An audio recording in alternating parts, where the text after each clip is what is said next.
안녕하세요. 이번 영상에서는 KINX라는 기업에 대해서 알아보려고 합니다. 코스닥에 등록되어 있고요. 093320입니다. 이 종목은 사실 시장에서 거래량이 핫하게 올라온 적도 별로 없고 요즘같이 툭하면 몇 연속 상한가까지 가는 이런 상황에서 상한가 한 번 없이 흘러가고 있던 종목이라서 잘 알려지지 않았던 종목이긴 한데요. 개인적으로는 알짜 종목이라 생각해서 한번 선정해봤습니다. 데이터 센터 관련 종목이거든요. 아마 제가 올린 영상을 초반부터 보셨던 분이라면 가비아를 소개할 때 한번 들어보셨을 수도 있긴 하겠습니다. 어쨌거나 숫자부터 시작해서 하나씩 확인해 보도록 하죠. 먼저 매출 등의 숫자를 보게 되면 매출은 꾸준하게 상승세에 있는데요. 2017년 473억의 매출이 2019년 646억으로 2년 사이에 괄목할 만한 성장을 했는데 영업이익을 보게 되면 훨씬 더 견조한 성장세를 이어가고 있다는 것을 확인할 수가 있고 당기순이익 같은 경우에는 2배가 넘게 성장하면서 매출의 성장과 함께 그 외 부분에서도 함께 성장하고 있는 것을 확인할 수가 있습니다. 게다가 이 같은 성장이 2019년에서 그치는 것이 아니라 2020년 최근 반기의 기준을 보더라도 전년 동기 대비해서 대부분의 숫자가 크게 성장하고 있다는 것을 확인할 수가 있는데요. 기업 실적 흐름은 괜찮아 보입니다. 그럼 뭐 하는 회사인지 좀 알아보도록 하죠. 회사의 개요를 보게 되면 먼저 자회사가 몇 개 있는데 네트워크 관련된 회사도 있고 골프같이 부가사업의 느낌 관련 업체도 종속회사로 가지고 있습니다. 이보다 중요한 것은 KINX가 어떤 사업을 하는지에 대한 세부적 내용이 중요할 텐데요. KINX의 사업 부문 중 첫 번째는 바로 IX 부문입니다. 이 분야 같은 경우에는 현재에는 매출에서 핵심이라고 하기는 어렵지만 KINX가 출범하던 초기부터 운영해오던 사업이라고 할 수가 있을 것 같은데요. IX에 대한 설명을 글로 먼저 확인을 해보게 되면 가정이나 기업에 인터넷 회선을 제공하는 ISP가 기존에 있고 이들 간의 비효율적 연결을 중개 혹은 인터체인지 역할을 하기 위해서 연동하는 시스템을 IX라고 합니다. 글과 말로만 이해를 하려고 하면 쉽지 않을 수가 있는데 그림도 좀 참조해보도록 하죠. KINX 홈페이지에 나와 있는 IX에 관련된 설명입니다. IX는 인터넷 익스체인지의 약어인데요. 여기에 설명들이 나와 있긴 한데 읽어보시면서 제가 그림에 대한 설명을 함께 드리면 이렇게 인터넷 사용자 간의 상호 연결을 위해서 ISP나 NSP가 있는데 이것이 상호 간에 연결된다는 것이 쉬운 것이 아닙니다. 이론적으로 가능할지 몰라도 현실적으로는 매우 어려운 일인데요. 좀 더 이해하기 쉬운 그림으로 보자면 컨텐츠 프로바이더와 인터넷 이용자 간의 연결을 위해서는 다양한 ISP가 연결이 되어야 되는데 이 같은 것이 직접적으로 다 연결된다는 것은 현실적으로 매우 불가능한 일입니다. 수많은 컨텐츠 프로바이더가 있고 수많은 인터넷 사용자가 있으니까 그 수많은 것들과 연결되어 있는 ISP가 모두 직접적으로 연동하는 것은 현실적으로 불가능하다는 것이죠. 그래서 이것을 IX를 통해서 연결을 하게 되면 효율적으로 연계할 수 있다고 볼 수 있습니다. 이렇게 IX에 대해서 길게 설명을 드리긴 했지만 사실 지금 KINX가 주목받고 있는 것은 바로 이 IDC 인터넷 데이터 센터 관련 사업 때문입니다. 이 부분은 이해하기는 어렵지 않을 거라고 생각이 드는데요. 말 그대로 인프라 서비스의 하나로 서버와 네트워크를 제공하고 컨텐츠를 대중이나 일반 사업자에게 전달하는 서비스라고 볼 수 있습니다. 이 같은 데이터 센터에 보게 되면 일단 여기서 중립적 데이터 센터라고 KINX가 소개하고 있는데 국내에 있는 데이터 센터는 대부분 KT, SKT, LG와 같이 기존의 통신 서비스와 연결이 되어 있는데 KINX 같은 경우에는 그런 것과 연결되어 있는 것이 아니라 중립적이기 때문에 중립적 데이터 센터라고 표현을 하고 있고요. 이 같은 표현에 맞춰서 운영되고 있는 센터를 좀 보게 되면 도곡에도 있고 가산에도 있고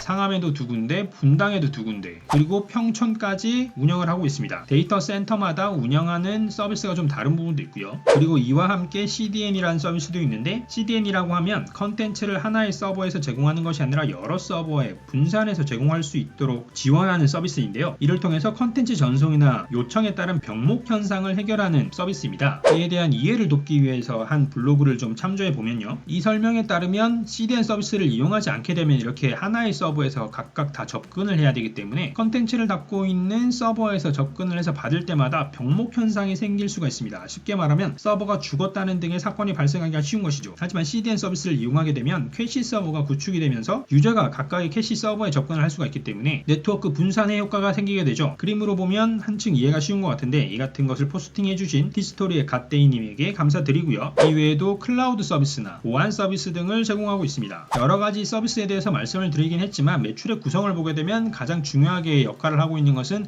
IDC를 비롯한 부분인데요. IDC만 따로 반란해서 나와 있지 않긴 하지만 IDC가 많은 부분을 차지하지 않을까 생각하고요. 그리고 그 각 부문의 구성과 성장세를 보게 되면 IX 같은 경우 2017년에서 19년 사이 73억에서 100억 원 정도로 증가했는데 IDC를 비롯한 부분 같은 경우에는 17년 397억에서 19년 545억으로 성장했습니다. 성장률만 따지면 비슷하다고 볼 수도 있겠지만 큰 금액이 똑같은 비율로 성장한다는 것은 원래 더 어려운 건 거니까 이 부분의 업황이 굉장히 괜찮다고 추정할 수가 있을 것 같고요. 그럼 이제 숫자를 좀 더 자세히 보도록 할까요? 저희가 앞에서 확인한 바대로 각 부분의 매출이 증가했기 때문에 전체 매출을 역시도 증가를 했는데요. 매출이 19% 그리고 15% 늘어나는 동안 원가율의 경우에는 대동소이하게 흘러갔습니다. 52% 내외를 유지했는데요. 덕분에 매출 총이익도 꾸준하게 늘어나는 모습을 확인할 수가 있습니다. 그리고 판관비의 경우에는 숫자만 봤을 때는 증가하고 있긴 하지만 그 증가율로 보자면 3%에서 4% 내외의 증가 추세였기 때문에 앞에서 말씀드린 매출의 증가세 19%, 15% 수준에 비하자면 비용이 안정적으로 증가해서 이익은 더욱더 늘어났을 것이라고 추정할 수 있고요. 판관비를 보게 되면 특별히 어떠한 개정이 많이 늘어났다기보다는 급여나 복리후생비와 같이 인력 자원을 위한 투자가 조금씩 늘어났음을 확인할 수가 있습니다. 매출의 증가에 비해서 원가율은 안정적이었고 비용 같은 경우도 3에서 4% 수준으로 안정적 성장을 가져왔기 때문에 영업이익 같은 경우에는 더욱더 큰 성장을 이룰 수가 있었는데요. 17년에서 18년 무려 44%나 영업이익이 증가했고 18년에서 19년 사이에도 25%나 영업이익이 증가를 해서 19년 영업이익 165억 정도를 기록하게 되었습니다. 이 외에도 영업 외 활동을 보게 되면 먼저 기타 활동에서 기타 이익의 숫자가 기타 손실의 숫자보다 꾸준하게 높다는 것을 확인할 수가 있었는데요. 이에 관해서 좀 확인을 해보게 되면 외화 관련해서도 관리가 잘 되고 있는 것으로 보여지고 그 외에도 전반적으로 관리가 잘 되고 있어서 기타 활동에 대한 역량이 숫자로서 어느 정도 드러난다라고 볼 수가 있을 것 같고요. 금융 활동에서도 보게 되면 금융 수익이 꾸준하게 금융 원가보다 더 높다는 것을 확인할 수가 있는데 여기에서도 역시 금융 활동이 관리가 잘 되고 있다는 것을 확인할 수가 있습니다. 제가 이때까지 봤던 다른 유사한 규모의 기업들과 비교해 봤을 때 영업의 활동에서 관리가 잘 되고 있음을 숫자로 확인할 수가 있었습니다. 그렇다 보니까 2019년 같은 경우에는 법인세 비용을 30억이나 냈지만 당기순이익 같은 경우에는 영업이익에서 크게 숫자가 훼손되지 않은 157억 정도의 당기순이익을 기록할 수 있었습니다. 이어서 재무상태표를 보게 되면 유동자산의 증가를 확인할 수가 있고요. 이는 기타 유동금융자산의 증가가 크게 영향을 끼쳤는데 앞에서 저희가 확인했던 것처럼 매출이 증가한 것을 현금성 자산 등으로 그냥 방치해두는 것이 아니라 꾸준한 금융활동을 통해서 이익을 내는 것으로 보이고요. 비유동자산 역시 증가했는데 비유동자산의 증가를 확인해보게 되면 그 중에서 유형자산의 증가, 유형자산 중에서도 전산 장비 등의 증가와 함께 건설 중인 자산과 회계기준 변경에 따른 사용권 자산의 등록 같은 것이 크게 영향을 끼쳤고요. 이와 함께 영업권도 크게 증가하고 있다는 것을 확인할 수가 있습니다. 이렇게 보게 되면 자산의 경우에는 꾸준하게 증가하면서 2년 사이 약 2배 정도가 되었는데 부채 같은 경우에는 꾸준하게 유지가 되다가 2019년에 크게 늘어난 것을 확인할 수가 있는데요. 2019년에 이렇게 늘어난 것을 좀 확인을 해보게 되면 유동 리스 부채의 70억 수준이나 비유동 리스 부채의 30억 수준 이 같은 약 100억의 증가가 크게 영향을 끼쳤습니다. 리스에 대한 회계 기준이 바뀌게 되면서 부채로 많이 잡히게 된 것이 영향을 끼쳤는데요. 하지만 자본과 부채의 비율로 보게 되는 부채 비율의 경우에는 기존의 워낙 안정적인 수준 10% 수준이었기 때문에 이렇게나 증가를 했음에도 불구하고 여전히 안정적인 수준을 유지하고 있음을 확인할 수 있었습니다. 그럼 코로나로 인해서 언택트와 데이터 센터가 주목을 받고 있는 요즘의 보고서 그리고 그 실적이 어떻게 흘러가는지도 한번 확인해 보도록 하죠. 먼저 앞에 이어서 반기 보고서에서도 재무상태표부터 보게 되면 유동자산과 비유동자산 모두 증가하고 있음을 확인할 수 있습니다. 유동자산에서는 현금성 자산의 증가가 크게 눈에 띄고요. 그리고 단기미수금 역시도 크게 증가했다는 것을 확인할 수가 있습니다. 매출채권이 유사한 수준을 유지하고 있음에도 불구하고 받을 돈이 크게 늘어났다는 것은 어쨌거나 긍정적으로 해석할 수 있는 부분일 것 같고요. 게다가 매출채권이건 단기미수금이건 간에 어쨌거나 재고를 크게 신경 쓸 필요 없는 인터넷 업체이기 때문에 이 같은 받을 돈의 증가는 긍정적으로 해석할 수 있을 것 같고요. 비유동자산에서는 장기 임차 보증금의 소폭 증가나 유형자산이 조금 늘어난 것이 영향을 끼쳤습니다. 이어서 부채를 보게 되면 부채는 꾸준하게 증가하고 있긴 한데 연간사업보고서에서는 리스 부채의 증가가 크게 영향을 끼쳤다면 이번에는 장기 차입금이 2배 정도 증가한 것과 함께 미지급법인세의 증가가 영향을 끼쳤습니다. 이어서 손익계산서를 통해서 매출도 확인해 보도록 하죠. 영상의 앞부분에서 본 것과 마찬가지로 매출은 누적 기준으로 좋아졌는데 분기 기준으로도 좋아진 것을 확인할 수가 있습니다. 바이오 이후에 언택트가 뜬 이유를 실적으로 확인할 수 있는 기업의 실적이 아닐까 생각하고요. 다만 매출의 증가에도 불구하고 원가율은 조금 나빠졌는데 2019년도에는 누적과 분기 모두 51% 내외였지만 2020년도에는 53, 4% 수준의 원가율을 보이면서 매출 총이익은 상대적으로 조금 늘어난 숫자를 보여줬습니다. 하지만 판관비의 경우에는 전년 동기와 유사한 수준을 보여줬고요. 이에 따라 영업이익의 경우에는 전년 대비에 비해서 좀 더 많이 증가한 누적기준 영업이익 90억을 기록하게 되었고요. 영업 외 활동을 보게 되면 전년의 경우에는 외화 환산 손실이 컸지만 올해는 그렇게 크지 않아서 기타 기타 활동에서는 수익성이 더 좋아졌고요. 금융 활동의 경우에는 단기 손익인식 금융자산 평가 손실이 전년 동기에 대비해서 크게 늘어나게 되면서 상대적으로 금융 전반의 수익이 줄어들긴 했지만 여전히 금융 활동과 기타 활동 모두 플러스를 기록하는 것을 확인할 수 있었습니다. 유사한 규모의 다른 기업들이 이 같은 활동에서 돈을 까먹고 있다는 것에 비교해보자면 굉장히 긍정적으로 평가할 수 있는 역량과 상황이라고 볼 수 있을 것 같고요. 이같이 영업의 활동이 좋은 숫자를 보여줬기 때문에 누적 기준 매출이 전년 동기 대비해서 12.5% 상승하고 영업이익이 13.5% 상승할 때 당기순이익 같은 경우에는 전년 동기 대비해서 누적 기준으로 24%나 상승할 수 있었습니다. 그럼 이 같은 KINX의 주가는 어떻게 흘러가는지 확인해 보도록 하죠. 주가의 흐름을 보시게 되면 꾸준하게 상승한다기보다는 한번 툭 오르고 눌렸다가 또 툭 오르고 눌렸다가 이렇게 올라가는 것을 확인할 수가 있는데요. 이 같은 흐름을 가져가면서 주가를 끌어올리고 있습니다. 그리고 코로나 때를 기준으로 보더라도 그 이전의 기대감이 워낙 컸던지라 코로나 때도 크게 빠지지 않았던 것을 확인할 수가 있고요. 코로나 이후에도 언택트에 대한 기대감을 반영하면서 60일선을 크게 훼손하지 않으면서 올라갔던 것을 확인할 수 있습니다. 이처럼 주가가 흐르고 있는 이유는 바로 이 같은 외국인의 매수세 덕분입니다. 8월 한 달만 이렇게 많이 매수를 했는데 7월로 가더라도 꾸준하게 매수를 했던 것을 확인할 수가 있고요. 6월에도 적지 않게 매수를 했음을 확인할 수가 있습니다. 이같이 흘러가는 데는 미국에서 데이터 센터 기업이 굉장한 주목을 받고 있다는 점이 크게 반영되지 않았을까 싶은데요. 실제 미국에서 유사한 종목으로 분류되는 이퀴닉스라는 업체입니다. 이 업체의 주가의 흐름을 보게 되면 꾸준하게 상승하고 있음을 확인할 수가 있는데요. 코로나로 인한 저점 3월 23일 저점을 찍은 이후에 꾸준하게 주가가 상승하고 있음을 확인할 수가 있고 실제 그 주가의 흐름을 보게 되면 KINX의 흐름과 유사한 흐름을 가져가고 있다는 것도 확인할 수가 있습니다. 이 같은 글로벌 흐름이 있기 때문에 KINX의 주가도 쉽게 급락하지는 못할 것으로 보이는데요. 급락을 한다는 것은 누군가가 급하게 그리고 싸게 판다는 것인데 그렇게 된다라고 하면 글로벌 트렌드와 달라져서 누군가에게는 기회가 되고 누군가는 그 기회를 버리게 되는 것이니까 쉽사리 그렇게 되지는 않을 것으로 보입니다. 다만 8월 24일 이후의 흐름을 보자면 조금은 다르게 튀고 있는 부분이 있는데요. 이 부분만 고려해보자면 단기적으로는 조금 많이 올랐던 것이 부담스럽긴 하지만 이것만 고려해서 조금 길게 본다라고 했을 때 글로벌적으로 데이터 센터에 대한 기대감이 큰 만큼 수익을 낼 수 있는 종목 중 하나가 되지 않을까 싶습니다. 자, 이번 영상에서는 데이터 센터 관련해서 주목받고 있는 주식 KINX에 대해 알아봤습니다. 전문 영역임에도 짧은 시간 내에 전달드리기 위해서 설명이 많이 부족하지 않나 싶긴 한데요. 부족한 부분에 대해서 댓글로 남겨주시면 추후 보완하도록 하겠고요. 오늘의 영상이 언택트 시대에 투자를 하고 있는 시청자 여러분께 도움이 되었으면 합니다. 그럼 저는 다음에 또 새로운 종목과 주식으로 찾아뵙도록 하겠습니다. 감사합니다.